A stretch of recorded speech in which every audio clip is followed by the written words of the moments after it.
ამ შეხვედრის შესახებ. მოგესალმებით, ვესალმებით ჩვენს მაყურებელს. დიახ, ჩვენ გქონდა ძალიან კარგი შეხვედრა, ძალიან ნაყოფიერი და საინტერესო შეხვედრა საქართველოში აკრედიტებულ დიპლომატიური კორპუსთან. ეს იყო პირველი შეხვედრა, აი ერთობლივ წინააღმდეგობის ფრონტის ფორმატში დიპლომატიური კორპუსთან. ჩვენ გავაცანით როგორც ფრონტმა, როგორც ახალმა ფორმატმა საკუთარი თავი, ჩვენი პრიორიტეტები, ჩვენი მუშაობის ხედვები, მათ შორის რა თქმა უნდა საერთაშორისო მიმართულებით, რადგანაც ერთ-ერთი მნიშვნელოვანი მიმართულება ბუნებრივია ამ წინააღმდეგობის ფრონტის ფორმატისა იქნება სწორედ საერთაშორისო ურთიერთობები და ჩვენს ყველა ძირითად პარტნიორთან ქართული დემოკრატიული პროტესტის ხმის სწორად მიტანა სტრატეგიული კომუნიკაცია და რა თქმა უნდა ჩვენი ეროვნული მიზნების და ამოცანების სწორად წარმოჩენა. რა თქმა უნდა იყო ბევრი კითხვები, როგორც ჩვენი მხრიდან, ასევე ელჩების მხრიდან, ყველანაირი ტიპის საკითხზე, სტრატეგიაზე, ტაქტიკაზე, ჩვენს ხედვებზე, იმაზე თუ 5 თვის თავზე სად ვართ ჩვენ და სად არის ქართული ოცნების ბოროტმოქმედი რეჟიმი, როგორი არის სოციოლოგიური და ელექტორალური შანსები და მრავალი სხვა საკითხი იქნა, შემიძლია გითხრათ, განხილვის საგანი. ეს ძალიან კარგი ფორმატი არის, ჩვენ შევინარჩუნებთ დიპლომატიურ კორპუსთან ურთიერთობებს და გავაკეთებთ იმ საქმეს, რასაც რეალურად ხაზი მინდა გაუსვა დღეს, უნდა ეწოდეს საგარეო საქმეთა სამინისტრო.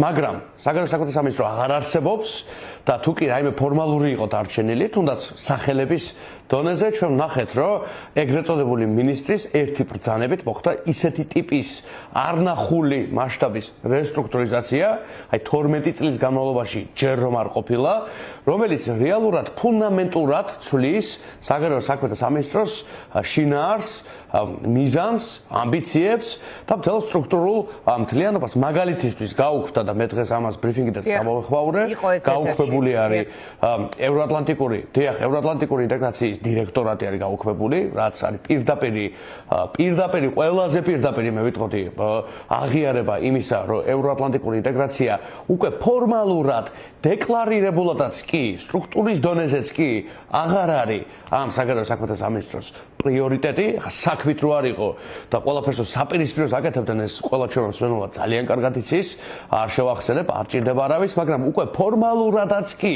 აი სტრუქტურული ერთეულების დონეზეც კი, ჩვენ ვხედავთ, რომ ცვლის ეს ეგრეთ წოდებული მინისტრი არსებულ ტრადიციულ სტრუქტურას და აუქმებს იმ დირექტორატს, რომელსაც სწორედ ევროატლანტიკური მიმართულებით გააჩნდა უკვე პრაქტიკულად უფლებამოსილებები. ამავე დროს დღეს ბრიფინგის შემდეგ ჩემთვის გახდა ცნობილი კიდევ სხვა წყაროებისგან, რომ ნატოს მიმართულებითაც უქმდება გენერალური დირექტორატი, ის როგორც კრიტიკული სამმართველო, რომელიც პრინციპში იყო ჯამურად იმ პოლიტიკის გამტარი, რასაც ერთ დროს ატარებდა სახელმწიფო მინისტრის აპარატი ევროატლანტიკური ინტეგრაციის მიმართულებით, რომელიც საზოგადოებას შევახსენებ, ქართული ოცნების ხელისუფლებამ გააუქმა და შეუერთდა საგარეო საქმეთა სამინისტროს და აი რაც დღეს რეალურად იმ როგორ ვთქვათ, იმ აპარატის ფორმატში იყო როგორც უკვე საგარეო საქმეთა სამინისტროს წიაღში, ეხლა უკვე ესეც გააუქმეს. ანუ ძალიან მარტივად ამ მთავრობამ ღიად უკვე სტრუქტურულად გვითხრა, რომ ევროატლანტიკური ინტეგრაცია არც ახლა, არც 26, 28 და 30 წელს არ მოხდება.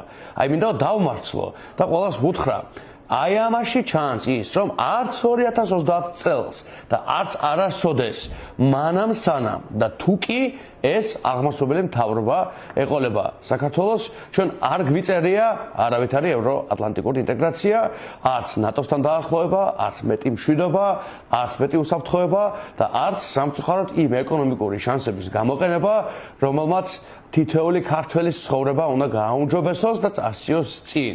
ამიტომ არავითარი ილუზია არავის არ ქონდეს, ევროატლანტიკური ინტეგრაცია შეჩერებულია სამუდამოდ, მანამ სანამ ქართული ოცნების ბოროტმოქმედი რეჟიმი ყავს ამ ქვეყანას ეგრეთ წოდებული მთავრობის სახით. ამიტომ ამ ფონზე მე ორმაგად მნიშვნელოვანი მგონია ისე კიდევ ერთხელ დაუბრუნდე ფორმატს, ჩვენი საერთო ძალისხმების გამოჩენა, რადგან დღეს ჩვენ გვიწევს არა მარტო ოპოზიციაში ყოფნა, იმ ოპოზიციაში, რომელშიც ჩვენ აღარ უნდა ვიყოთ 26 ოქტომბრის შემდგომ პერიოდში, რადგან ჩვენ ყველამ ერთად გავიმარჯვეთ იმ არჩევნებში, მაგრამ არა მარტო ამ ამპლუაში გვიწევს გაგრძელება ჩვენი საქმიანობის ამ ქვეყნის დასახსნელად, არამედ ასევე გვიწევს მისდევს იმ ფუნქციების შესრულებაც სულ უფრო მეტად, რომელსაც ნორმალურ პირობებში ადეკვატურ სახელმწიფოში უნდა ასრულებდეს აღმასრულებელი მთავრობა და ამ კონკრეტულ შემთხვევაში საგარეო საქმეთა სამინისტრო, რომელიც უბრალოდ აღარ გვყავს. საგარეო საქმეთა სამინისტრო არის მკვდარი და მე კიდევ ერთხელ მინდა ყველა იმ ელჩს, რომელიც რჩება, ვუთხრა, რომ ძალიან პირდაპირ ვუთხრა, მათ უნდა რცხვენოდეთ საკუთარი სამშობლოსი, საკუთარი ერის და საკუთარი თავის წინაშე უნდა რცხვენოდეთ იმ უმარტივესი მიზეზის გამო, რომ რასაც ბევრმა მათგანმა 10 წელეულები შესწირა და მთელი თავისი პროფესიული კარიერა დაუთმო. დღისით მზისით ნადგურდება საგარეო სამსახური. 250 ადამიანი არის გათავისუფლებული და ჩემს ხელთ არსებული ინფორმაციით 30-40% სამინისტროსი იქნება გათავისუფლებული. აი ამ პირობებში როგორ შეუძლია ვინმეს, რომ ბრიუსელში, ბერლინში, რომში და სხვადასხვა ქალაქებში წყნარად იჯდეს, ყავას წუპავდეს და საკუთარ თავს დილით აჯერებდეს, რომ ის ემსახურება საქართველოს ეროვნულ ინტერესს. მართლა არ გწვენიათ, ბატონებო? არ გწვენიათ? ან ფიქრობთ, რომ არ ვიცით თქვენი სახელები და გვარები? ფიქრობთ, რომ ეს რეჟიმი გადარჩება დიდხანს? თუ ფიქრობთ, რომ ეს რეჟიმი რომ ვერ გადარჩება, თქვენ გადარჩებით პოლიტიკურ კარიერული თვალსაზრისით? არა. ძალიან მარტივი პასუხი მეცნიერებს თითოეულმა მათგანმა. ყველამ უნდა აგოს პროფესიული კუთხით პასუხი აი ამ უმსგავსობაზე, რაც ახლა ხდება. და აი იმ დუმილზე, მათ შორის, რომელთაც გამოირჩევა სამწუხაროდ ბევრი ცუდი გაგებით კარიერისტი პიროვნება საგარეო სამსახურში. კი ბატონო, დავემშვიდობები გრიგოლ გეგელიას და მაყურებელს წაუკითხავ ამბავს შინაგან